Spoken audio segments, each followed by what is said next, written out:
কেকটা নিরামিষ, কিন্তু কেকের পাশেই একটা বড়সড় মাংসের বাটি রাখা। তাহলে কি সেটা ভগবানকে দেওয়া যাবে? নমস্কার, আমি রুষা, গোকুলপুর কাটাগঞ্জ কাঁচরাপাড়া থেকে আমি একটা ছোট্ট হোম বেকারি চালাই। কথাটা আমি কেন বললাম সেটা আমি একটু পরে বলছি। প্রথমেই বলি যে কেকটা নিরামিষ মানেই কিন্তু সেটা ভগবানের কাছে দেওয়ার উপযুক্ত নয়। যেহেতু আমি সনাতনী, সেহেতু আমি এগুলো খুব ভালোভাবেই মানি, তাই তোমাদের সাথেও একটু শেয়ার করছি। ধরো তোমার কেকটা এগলেস।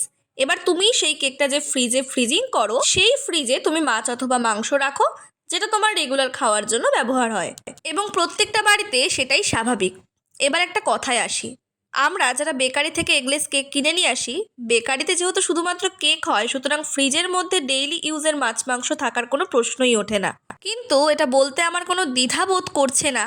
আমার নিজে চোখে দেখা ঠিক এই জন্মাষ্টমীর সময় যখন আমি কেক বানাতাম না, তখন একজনের বাড়ি গেছি এবং কথোপকথনে জানতে পারি সে জন্মাষ্টমীরই কেক বানাচ্ছে, এবং কেকটাকে সে ফ্রিজে ঢোকালো, আর তার পাশেই ঠিক তার ডেইলি খাবারের জন্য সলিড চিকেন রাখা।